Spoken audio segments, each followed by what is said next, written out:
Reflections, rotations, and translations. What is a reflection? This is a question that must be defined by listing attributes of the reflection. Reflections require a symmetrical object. This object can be in the shape of a triangle, a circle, a square, or many other shapes. They are mirror images over a line. This means that the line can be at a varying angle. Such an example is x equals 2 or y equals x, and the object will appear on the other side of the line as a reversed image.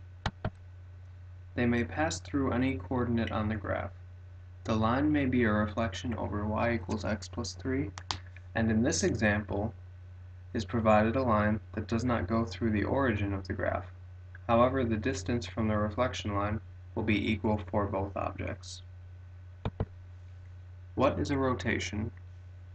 Rotation is essentially turning an object about an axis. The object can be rotated up to 360 degrees, and one point will remain in the original position, or one point will be in the original position pertaining to the axis point that it's rotated about. Translations. A translation is like sliding an object. The object may be moved left or right, or up or down. The translation can occur both horizontally and vertically in the same instance. Glide reflections. A glide reflection is the combination of a reflection and a translation.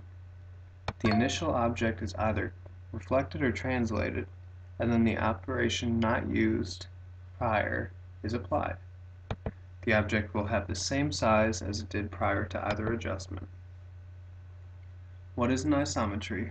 After hearing all of this information about isometries, one might ask, what exactly is an isometry? What can it do? And are there any requirements for an isometry to exist? The answer is that there are requirements for an isometry. To keep them simple, it is a distance-preserving map. It means the object stays in a consistent shape and size. In other words, it is a congruent shape. This shape may be reflected, rotated, or translated.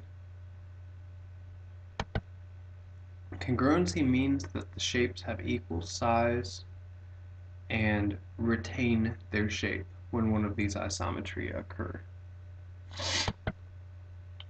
So a congruency test. Set out before you are two squares. One square, a rotated version of the other. So is this a congruent object? The answer to this question is that yes, it is a congruent object because it retains the same size and shape, and the isometry provided is just a rotation. Congruency examples. To further emphasize the objects that may be congruent on the screen, there is a set of congruent triangles, a set of congruent squares, and a set of congruent circles. All of these shapes have the same size and shape as the object prior to them. The wheres of isometric movement. So where are these isometric movements seen in real life, or what applications are presented? Well, you see reflections on a daily basis in a mirror, and the Earth is an example of a constant rotation because it's constantly rotating around the sun. As far as where translations are used, it can be in things such as a baseball pitch, where the object moves from one position to another with a vertical and a horizontal component. An example of an isometry. Before you is a triangle. The triangle is then reflected over the line of x equals 0. So as you can see, this is a reflection because the object is just crossed over the line. There is no rotation involved, so it is a reflection. Now an evaluation. When asked to analyze the figure and determine the isometry, there are a few effective ways to determine it. Based on the triangle provided, the figure shifts to the left and then shifts down. The figure moves both horizontally and vertically. So it is not a reflection, and it is not a rotation. Due to the fact that it is not a reflection or a rotation, the isometry that we have left is a translation.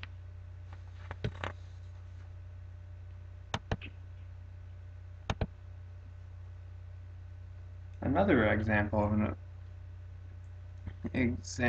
isometry is this triangle. This triangle has a rotational point, and the following triangle is rotated about that point. Rotations may occur around a point, on the object, or near the object. The object will stay equal distance from the point, but the angle at which it approaches the point will vary. Because this has a rotational point, it is a rotation of the triangle from one point to another.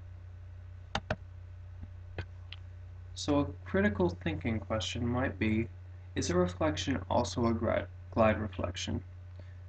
Because we've assessed a multitude of isometry, we should be able to answer this question.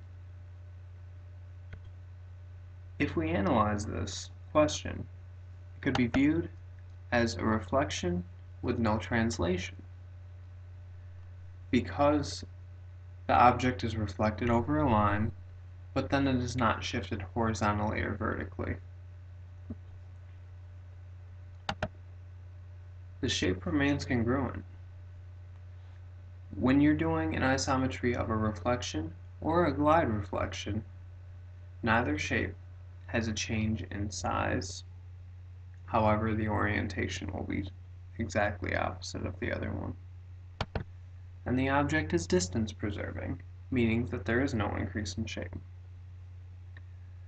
The answer to this question is going to pertain and depend upon the shape, because for some shapes, such as triangles, or circles, or squares, that have a line of symmetry, there is a possibility that a reflection may be a glide reflection.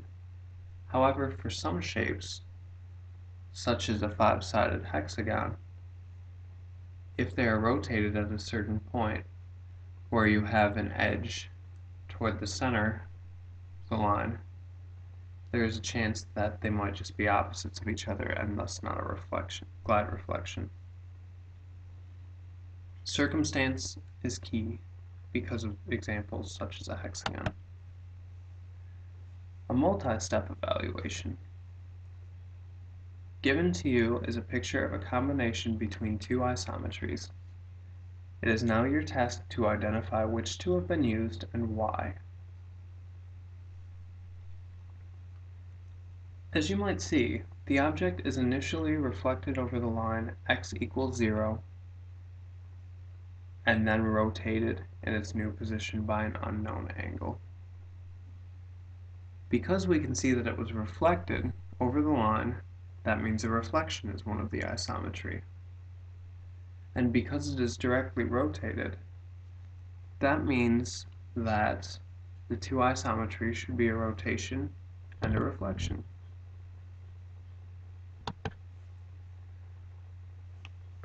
After we have presented all of these informational facts about isometries, it's now time to summarize the information that we have presented.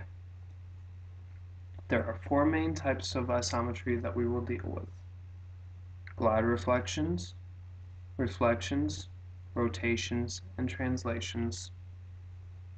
A glide reflection is the combination of a translation and a reflection.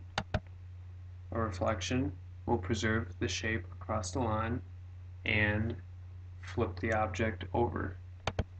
A rotation will change the orientation of the object about a point or a point on the object. And a translation will shift the object vertically or horizontally. All of these isometry require congruent figures. They may be used together or they may be used individually. but they must not change the size of the object that is being.